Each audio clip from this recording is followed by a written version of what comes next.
Illinois. This is Jim Hieb with the Natural Stone Institute, and we're thankful for the Big Five Dubai for the opportunity to participate in the architecture and design talks, where we will share some news about global perspectives about natural stone, as well as perspectives from the Natural Stone Institute. I'm honored to be joined today by Michael Picco, the 2021 Natural Stone Institute Board President. Michael, can you share a little bit about yourself, your background, and your company? Sure. I also would like to thank the Big Five Dubai for their coordination of this event and the opportunity to speak here today. I founded Picco Engineering in 1992 with a primary focus on providing the natural stone industry consultation. We're a structural engineering firm, and having had experience with a fabricator and installer, I felt the need that there was a gap there in the industry. So we've been providing consulting since 1992 by way of sourcing material, providing shop drawings, engineering, design assist, testing, anything to do with natural stone we've been involved with. So it's been a great opportunity for us as a company, and we're happy to be here today and share some of our experience with you. And my name is Jim Hieb, and I'm the CEO for the Natural Stone Institute, with over 2,000 members in over 50 countries. And I've had the privilege of being in Dubai for the Middle East Stone Fair in the past, but we deeply regret we couldn't be with you this year. But it's our sincere desire that we'll be able to again attend an in-person event, possibly next year. So today we really have 4 items that we're going to cover in the short time we have together. You know, it's our intent to kind of talk a little bit about how COVID has impacted the North American market, so you have a better feel for that. And of course, we want to also talk about some key global initiatives such as sustainability, but also give you some insight into a new ISO natural stone standard that's in development. And then, of course, most of us love to interact with architects and designers, so we're going to share some resources for you that you could take advantage of in your own company. You know, one thing that you'll quickly realize is that in our conversation today, that the Natural Stone Institute is involved in a lot of global initiatives, and we encourage you to learn more. And thanks again for being with us. You know, Michael, this pandemic has impacted the entire global supply chain.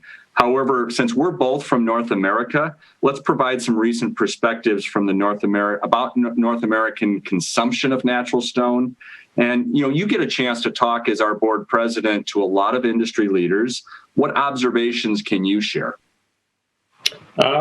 Yeah, it was very interesting. I mean, at the start of the pandemic, everyone was very concerned with how it would impact us as an industry, very cautious, very concerned about the market share and what was going to happen. And to much surprise, the primarily residential market took off to heights that we've never seen before. And we're thinking it may be a result of people not traveling, not going out, having some extra disposable income and deciding to put it into their homes, whether it's interior, exterior.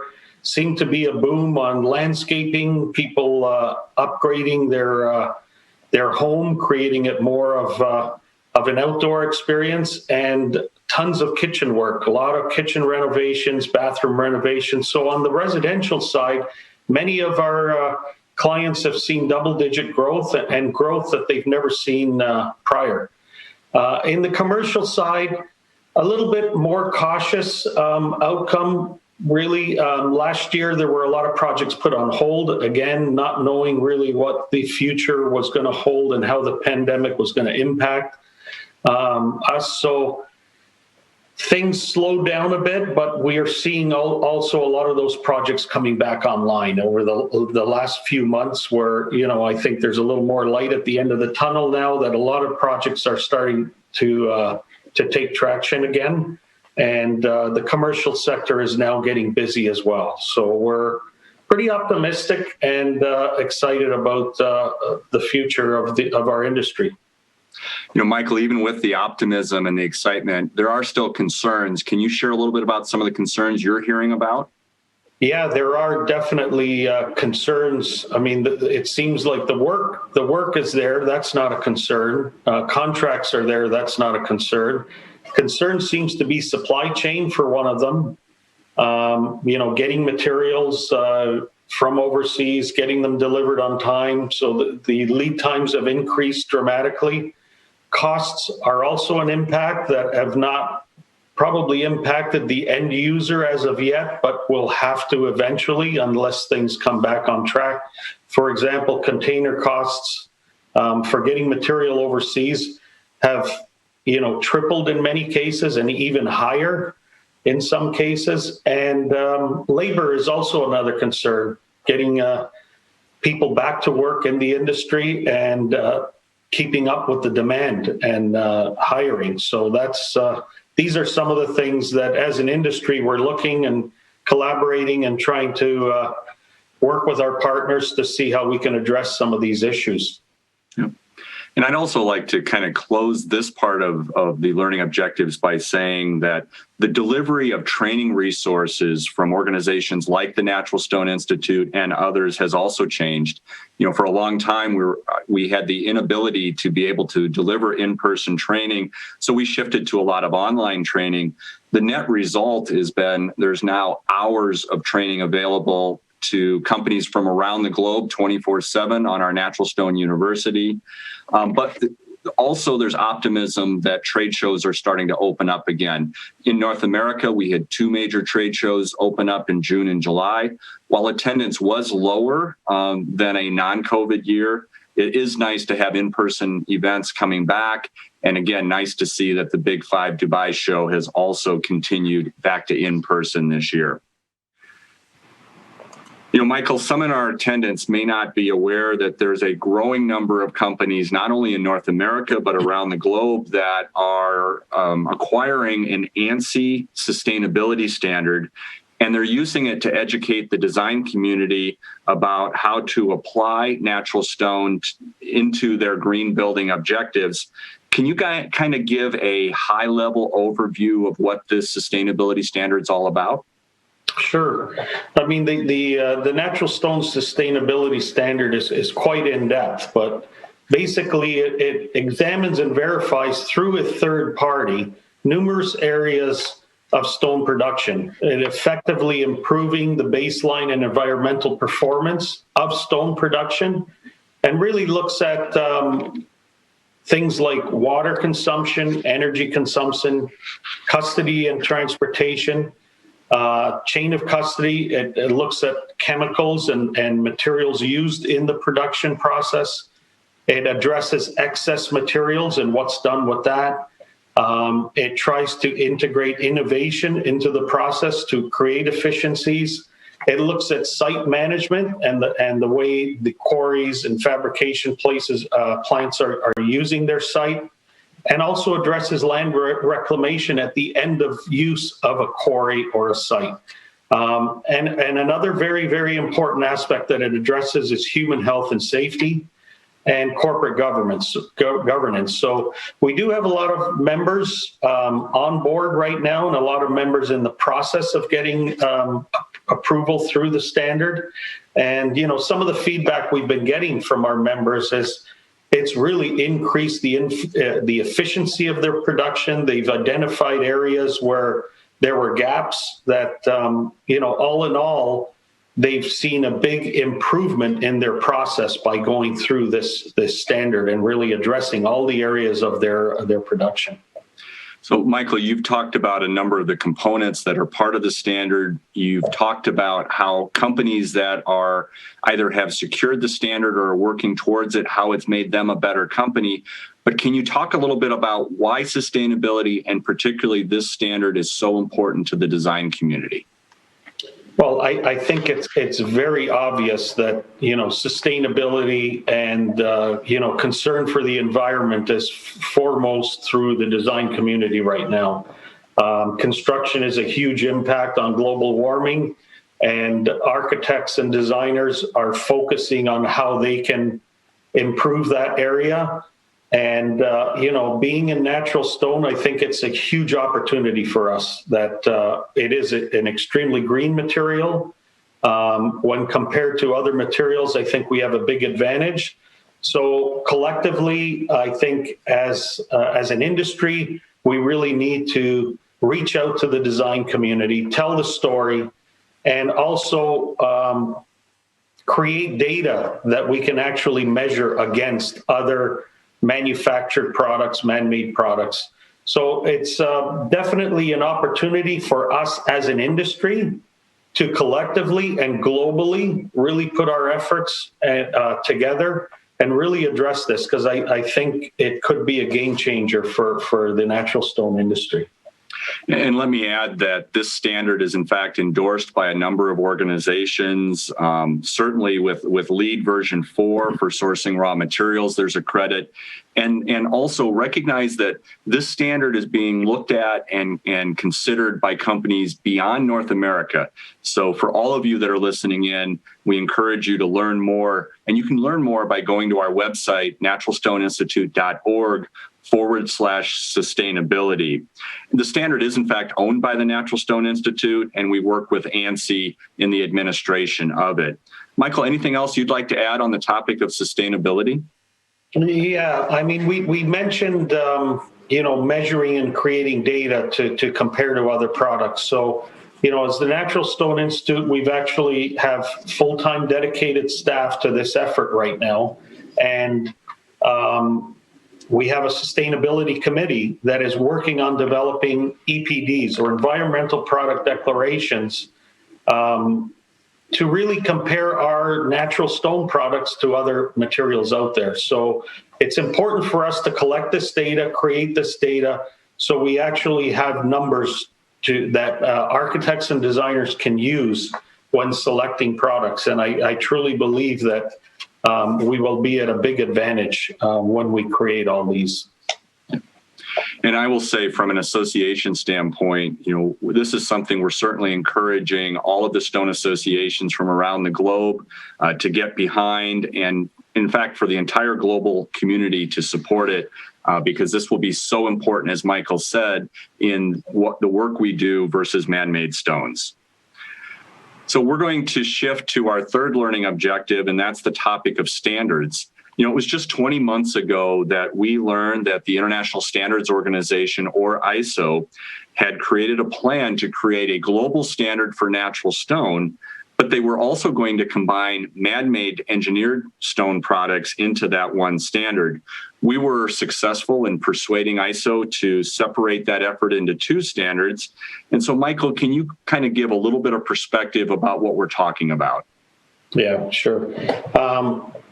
Firstly, we have to thank the support of many of the other associations that really rallied behind us when we took this on and really addressed it as an industry. The Natural Stone Institute took the lead on this and felt it was extremely important to keep man-made products and natural stone in two separate standards to alleviate any confusion. So I'm very happy to say that we were successful in doing that. Again, with the support of the global industry and global associations really standing behind us. The natural stone industry is a global industry, and creating a standard that can be used throughout the world is extremely important for us, because we are pouring stone from one continent, moving it to another continent for fabrication, and in many cases, moving it to a third continent for installation or final use. So having this standard as a global initiative and a global standard that everyone can work with, and it just creates a consistency and alleviates any confusion, and I think is a huge asset for us as an industry, and should really help us throughout the globe. And it is going to be nice whether you are, as Michael said, producing material that goes to another country for fabrication, and then another country for installation, or whether you are just doing business on the Gulf Peninsula or so forth there in the Dubai region. But I think what we want to leave you with is to know that this ISO standard is being led by the Natural Stone Institute. We're going to make sure there's a lot of collaboration with other associations from around the globe. And so if you could think in terms of the best stone standards from around the globe now going into one document. Our technical director has assumed a 5-year chair role with ISO. And I also want to thank Michael and the Natural Stone Institute Board of Directors, as well as all of the associations that have been involved thus far in kind of taking a leadership role on this. You know, Mike, at the end of the day, what will this global standard accomplish? Well, the main thing is that, you know, it's going to be a standard that everyone can refer to throughout the supply chain of the natural stone industry. It will alleviate any misunderstanding, miscommunications. Everyone will be leading through the same standard. And again, as you mentioned, what the goal is to get the assets of all the standards throughout the world, get all the important best practices, and unify them into one standard that everyone can really refer to. And it's important that we get all the associations involved in the process, because it's important that we have perspectives from different markets, from different parts of the world. So we do address this as a true global standard that is not really focused only on one sector of the market or one part of the world. We really need it to address it as a whole.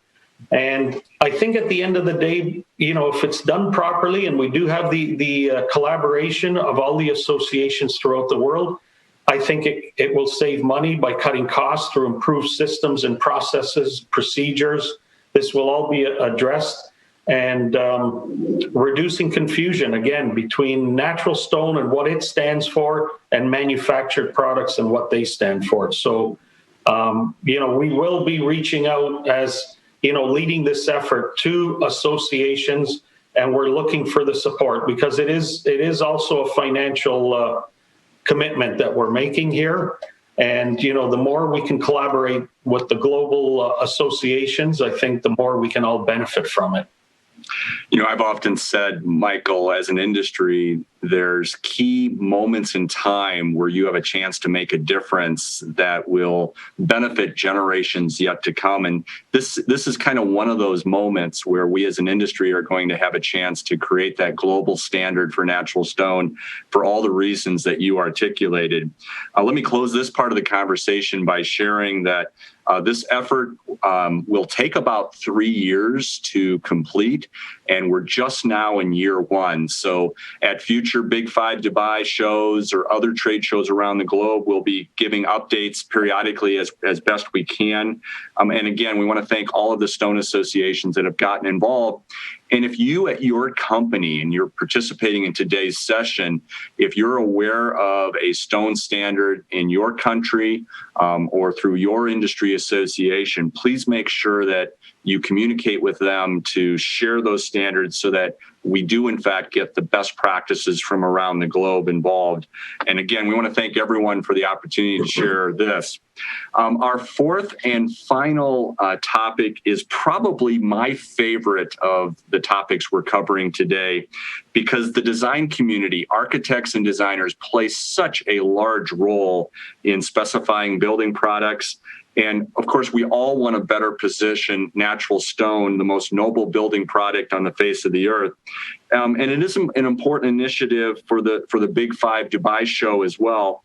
Michael, what would you like our audience to know about the topic of reaching out to architects and designers? Mm-hmm. Well, as you mentioned, I mean, we rely on the design community, architects and designers, to specify our materials. And unfortunately, I don't know how it is on other parts of the world, but in North America here, most of the educational programs have nothing in their curriculum to address natural stone or really teach anything about natural stone in the school programs. So as an industry, we've identified this gap, and I think we need to play a role in educating designers and architects about stone. So all our associations really need to collaborate and put a big effort together. We've made this as an initiative with the Natural Stone Institute for many years, and we've developed many programs and online education courses and various ways that we can educate architects and designers. Programs like the Big Five Dubai show, is a great opportunity. Programs like this to educate the design community. And we also have, through the Natural Stone Institute, many resources available that are free for anyone by logging on. We have 8 online courses offered through Architectural Record, which is a leading architectural magazine in North America.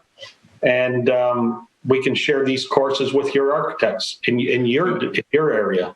And Michael, on the screen, we have several websites, and you just spoke about some online classes to educate architects about natural stone. And all of you watching this presentation, you can learn more about that at the naturalstoneinstitute.org/academy. And it's on that website, you'll find those 8 classes that Michael just referenced. What else do we have to offer, Michael? We also have 15 courses that you can utilize to give architectural firms directly. Everything from basic courses, what is stone, different types of stone, the basics, kind of a stone 101 kind of course, right up to more advanced installation, cladding systems, and how anchoring systems are designed and developed. So it kind of starts right from the basics and goes into installation of building materials. I've used some of these as presentations to architects, whether it's through lunch and learns or opportunities that I have to speak. Depending on the audience that you're speaking to, you can select an appropriate course. Sometimes you'll have an audience that may have some basics of stone, and you may want to target a certain area for them. So there's quite a few, many different topics that you can broach through these courses. And just like you could learn about the online classes by going to /academy, if you want to learn about those 15 courses that Michael referenced, go to /CEU, and you can learn more. And this is a good time to pause and remind everyone that these classes are used by companies around the globe. We have many members that are in the UAE and particularly in the Dubai area that are using these classes. So don't think in terms of just North America. Think in terms of these are courses that are great education about natural stone that architects and designers from around the globe can use. And that's where you're going to learn more about them is naturalstoneinstitute.org/CEU. Michael, let me add a little bit. You talked about, early on that in the architectural programs at the colleges and universities, they maybe don't get as much education about natural stone as we would like. So we've created a program that is turnkey. You can learn more about it by going to naturalstoneinstitute.org/student kits. And what we've provided is a great resource of content for the faculty members, the professors at the various design schools. And so, again, we encourage you to learn more about that program. And if you have a local college or university that is teaching architecture or design, utilize those resources. Talk to the faculty member about using these great resources to help educate. And it's a great complement to the curriculum that they have at that university. Additionally, beyond the resources we've talked about, we also publish a magazine called Building Stone Magazine, which is a great resource for educating architects and designers as well. Michael, anything you'd like to add to kind of close out all these resources that are available to stone companies around the globe to educate architects and designers? Yeah, let's not forget about all the articles that we have on our website. We have over 160 articles on various topics that are available. Some are quite in-depth, some are very short, but they do address various topics. Pretty much anything you want to address is found in at least one of these articles. And we're in the process of trying to compile these into topics, so it's a little easier to search, but they're searchable, and another great resource to utilize. And this is where I'll just add to what Michael shared. If you're looking for resources from the Natural Stone Institute, we do have two websites. Naturalstoneinstitute.org is our association website. The usenaturalstone.org website is what Michael just referred to, those 160 articles. And most of you are probably, you have a website, you have social media sites. Remember that all of those articles, those 160 articles, are designed to be shared and sent out on your social media sites. So think of it as an extension of your marketing efforts to educate both consumers and designers about natural stone. So as we close out this short presentation, Michael, it's been great to kind of share some of the perspectives from North America. I want to thank you for talking and giving everyone an update on kind of the impact on COVID-19 in the North American market, as well as sharing that we are working with a number of partners around the globe to create a ISO level natural stone standard. There's a lot of work being done on sustainability. As you said, we've got full-time staff dedicated to the sustainability effort, and that we're providing a lot of education and marketing messages to architects and designers. Are there any parting words that you'd like to share before we open it up for questions from the audience? Yeah, I think as a global comment to what we've been speaking about, I'd like to reach out to all the associations to really get involved and really get behind these efforts.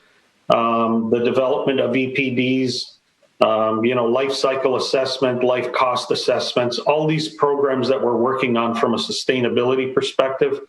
We think it's really important that we address this as a global initiative, and this has been one of my mandates as president this year. Unfortunately, without being in person, it makes it a little more difficult, but as we get more involved in more in-person events, we'll be reaching out to associations to try and set up meetings and really collectively work on this together. I encourage people to become members of the Natural Stone Institute so you can really be in tune with what we're working on, get involved with subcommittees. We do have people from around the world already participating in some of our subcommittees and with respect to sustainability and some of these initiatives. And again, I'm happy to see that the Big Five show is back in person again. And I wish them all the luck, and I hope it's a successful show and conference. And I think from that, Michael, what we've shown everyone is that through the power of associations, there's so much more we can do together than any individual company can do on their own. We encourage you to dive more into the resources that are available. And at this time, we look forward to answering questions. And so we'll take our first question now.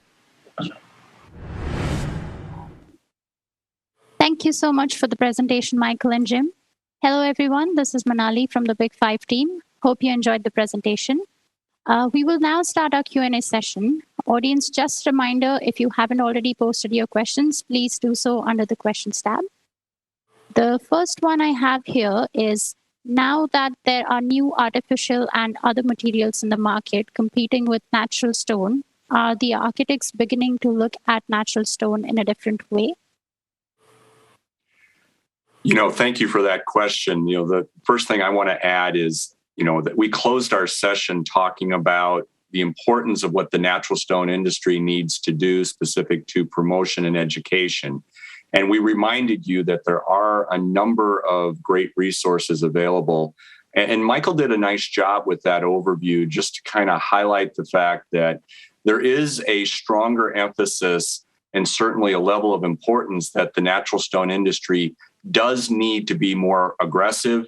They need to be more proactive in educating architects about the value of natural stone, because as the question was posed, there are alternative materials that are competing with natural stone, certainly in a much larger way than perhaps was available 10, 15, 20 years ago. So I think the important thing is to remember is that architects and designers have multiple choices.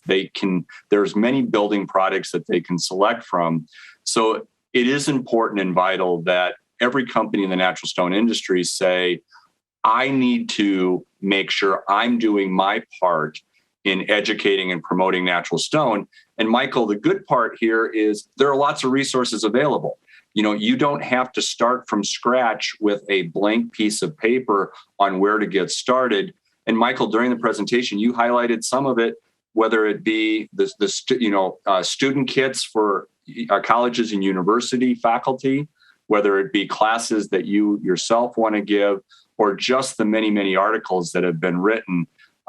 Michael, anything else that you'd like to add specific to that question? Sure. I think the other big thing is the initiatives that we're working on with respect to sustainability and collecting the data and getting real numbers to compare with other building products. I think as an industry, we're behind on this, where many other products have their EPDs already in place. They have a lot of the data required to meet the requirements of some of the building sustainability programs like LEED and different Green Building Council initiatives. We need those numbers and we need that data. And I think that's very important for us to have that information available to the architects and the decision makers in the building selection of materials. Yeah, I think that's a good point because, naturally, those of us that are in the natural stone industry would say, well, that's obvious, or that's a no-brainer that natural stone should be the preferred material. But, the data specific comment that Michael made, I think is solid. One thing that Michael mentioned specifically was the production of EPDs, environmental product declarations. For our industry, this is going to be about a 10 to 12 month process. But once we get this work done, we're going to be able to provide you with some great tools that you can provide to architects and designers. Next question. Thank you so much for this. How important is the price factor in deciding which stone to use? Michael, you want to take the lead on this question? Sure. It's very project dependent, I think, when you're looking at pricing. We have the opportunity and the privilege of working on projects right across the scale of the building industry. So, 5-star, 6-star hotels, very, very large private residences where, cost is not necessarily a factor. It's more about, selecting the proper material that's going to be suitable for that application. And then you have other public sector areas where, durability may be the most important thing, and how long is the material going to last, and how do we reduce maintenance? So, it's a very difficult answer to give on just pricing because there's so many things that can drive that. And another initiative that we're working on is really life cost analysis of a material. So when you're looking at price, you can't just look at the raw material cost or the installation of the material itself. It's what's it going to cost you during the life of the building? Is your product going to last? If it's designed for a 50-year building, is the material going to last the 50 years for a flooring material that you've chosen? Or is it a flooring material that after 5 or 10 years is going to require replacement? There's now a cost factor in that. So again, when we're looking at cost as an industry, these are all things that we need to really explain to the end user. And having the data available to compare to other products is another thing that we're working on that's very important from exactly that point. What is the cost? Yes, natural stone might be a little more expensive out of the gate. So you need a higher initial investment, but over the lifespan of that material, it becomes way more economical for the life of the building. So explaining that, having real data that we can share that with is going to help us as an industry, because we are generally, more expensive than other competing products out of the gate. So that this is a very important information that we need to collect as an industry. Okay, thank you. How do you see the market evolving in the next 3 to 4 years in terms of the battle between natural and artificial stone? Is there anything those still committed to the natural stone industry can do to improve the situation? Michael, I think to some extent in the responses to the two previous questions, we've kind of also talked a little bit about that, be it the promotion of natural stone, using the resources that are available through Use Natural Stone and other vehicles, the education, but really driving home that these studies that we're doing, whether it is the creation of a life cost analysis for flooring, as you mentioned, or it's the development of the environmental product declarations for cladding materials, for flooring and paving materials, and also for countertops. Once we complete that work, then we have the data to it not just be a marketing message, well, that costs too much, or that's too hard to care for, or you don't want to use that material. We're actually providing architects and designers the data that they need to make an informed decision, so that the message becomes more than just a marketing message of one product versus the other, but let's drill down and get into the data. And at the end of the day, Michael, I know many of the architects and designers that you work with, they want the data, they want the facts to make an informed decision. So, what can companies do in the next 3 years? It's get involved, get behind the efforts that are involved, and use the resources. Michael, other perspectives from the world that you live in day to day? Yeah, I mean, carbon footprint of the selection of materials is another very important factor that designers and architects are looking at with, global warming and climate change and all the things we're seeing happen around the world, and how can the construction industry improve or help that.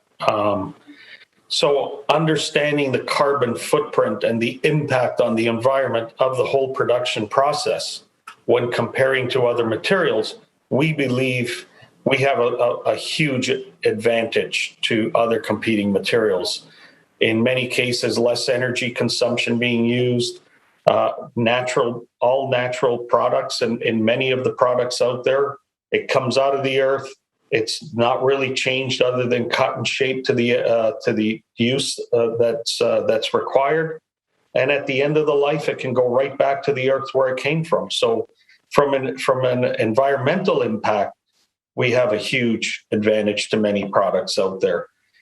Again, the fact that we're behind on all this puts us at a disadvantage today.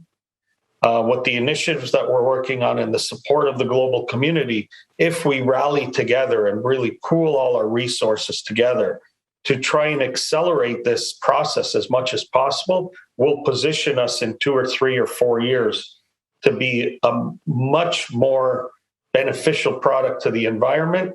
And I think educating the design community on that and having the raw data available to prove it is going to put our industry at, I believe, a big advantage. And that's a point that, all of the associations globally are talking about the topic of sustainability. Just this morning, I had emails from Brazil, from Belgium. I mean, the stone associations are talking about the same stuff. Sustainability is so key. All the points that Michael just made.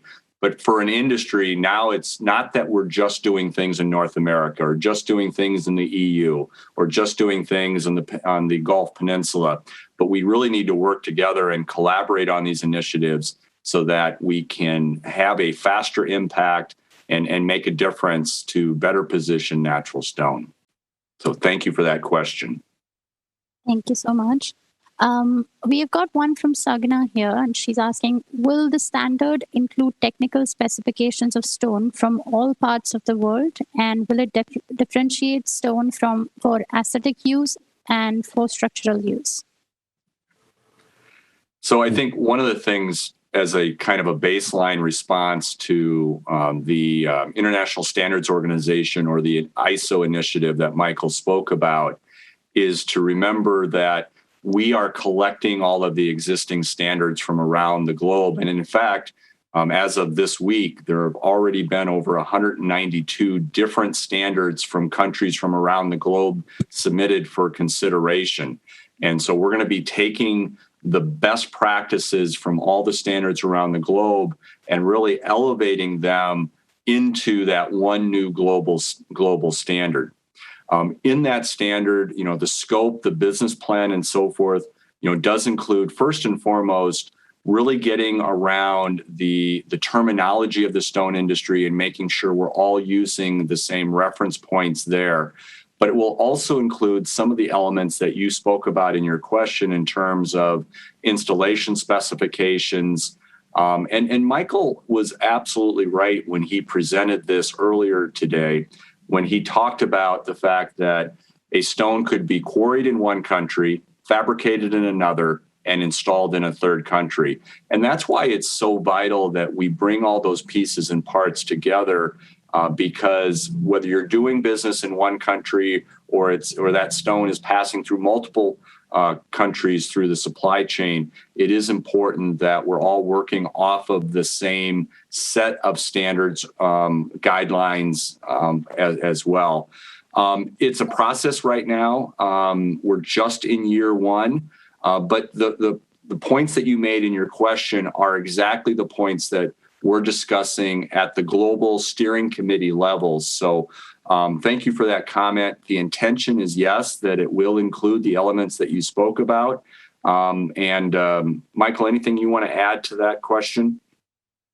Yeah, it's a good question and makes me scratch my head a little bit too, because there are so many differences depending on where the stone is installed or applied. I mean, if we're talking about interior spaces, maybe not so much, but on exterior, for example, I think there will always be location-specific requirements. So if you are in the Gulf Peninsula, you're not experiencing a lot of freeze-thaw cycles. So a stone that may be perfectly suitable for your environment, your climate, may not be suitable in Chicago or Toronto or some other climate, New York, that's experiencing a lot of freeze-thaw cycles and different environmental conditions. So I'm sure the standard is going to be developed in such a way that it will be speaking to very general topics of the industry that are universal in application, that everyone can apply, but each specific market will also have their own requirements. So I think that the intent of the guide will be to address those and how they need to be addressed, and then each specific location would apply to their climatic conditions or environmental conditions that may be specific to those areas. Okay. How do you think one can convince their client or authorities that natural stone is a green building material? Again, having the data, when we have the data, I think it will be very simple and easy to show them. But at this point, I mean, it's educating them through the available materials, which we do have a lot that really speak to the benefits of natural stone. Again, depending on the application, is it life cycle assessment or life cycle cost that you're going to use to sell the material because of the durability and the nature of it? Is it more environment and impact on the environment that the designers are looking at? Again, you can speak to the benefits of the natural material that's being used, the low energy consumption in the production of it, all natural material. So there's many benefits that you can speak to depending on the requirements of the project and the designer. All right, thank you. And I think this one is the last one. What are the potential environmental impacts of quarrying stone? Can you repeat that question, please? What are the potential environmental impacts of quarrying stone? Michael, the question is environmental impacts of quarrying stone. Yeah, I mean, this comes up a lot of times with architects and designers, again, getting information or misinformation in a lot of cases on the impact of a quarry to the environment or the world for that matter. There's different types of quarrying process. There's open pit quarries, which obviously open up and quarry horizontally and then go down vertically.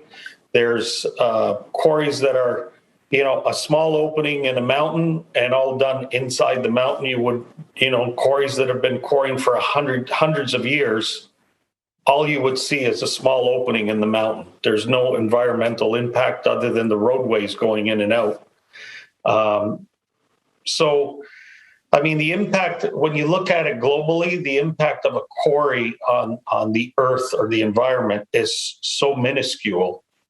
And again, some of the data that we'll be collecting will really speak to that. It'll be part of that process because it does come up a lot. I believe a lot of the competing materials are using that as a tool to say, well, you have these quarries cutting out big sections of the earth and taking out stone and using that as a negative, not understanding that their man-made products are using those same raw materials as well, except they're mixing them with chemicals. They're adding a bunch of energy, heat, compression, whatever it takes to make that. So they're taking the same raw materials from the same quarries, crushing them up in many cases, and refabricating them into a material that's supposed to look similar or the same to the raw material that the natural building industry is offering. So, we're hoping to have better data to really show that. And I hope I answered the question. Yeah. The other thing, when you look at, there is a natural stone sustainability standard that many companies are now acquiring that standard, or if they're not getting the credential, 100% of the credential, they're using the elements of those guidelines. And when you truly understand the quarrying operations around the world and the reclamation plans that they have in place for when they're done quarrying that site, how they're going to leave that site for future generations, in many cases, those quarries becoming recreational opportunities. But when you get into the operations of many quarrying operations and you understand what they're doing with recycling water and protecting the environment from a solid water plan, and other elements of their operations, I continue to be impressed with many companies around the globe that are doing some really good best practices as far as operations. And Michael's right. It sometimes this turns into a marketing message from a competing product. But when you truly understand what's going on with many companies, you would be impressed with the care and the diligence that they're taking to protect the environment. And it's not just having an open pit, open area for quarrying. It's what their business practices are. It's the manner in which their relationship with the local communities are. And so there's a lot of good happening, and I just want to remind the audience about that. All right, thank you. There's one more. Sorry. What are your thoughts on GERE and CWCT? Are these codes still reliable? Can you say that again? What are your thoughts on GERE and CWCT? Are these codes still reliable?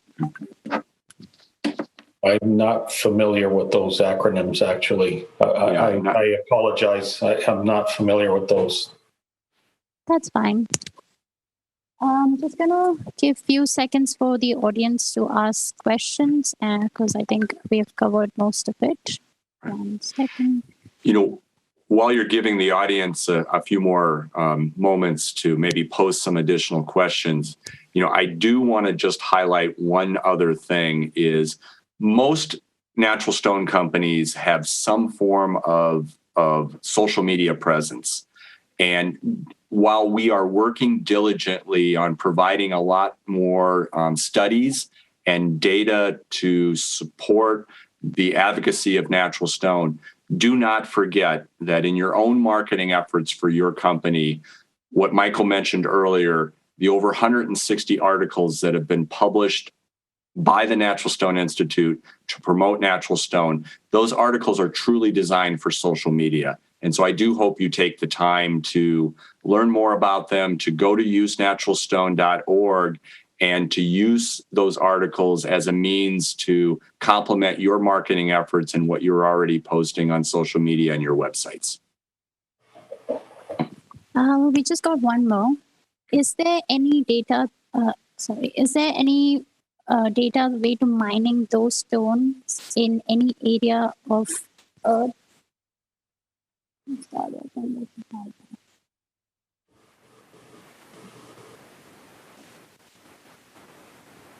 I think I'm gonna have to ask them to type it again.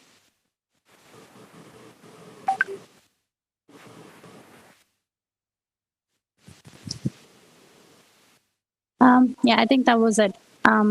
Yeah, that question's gone now, so I can't read it again.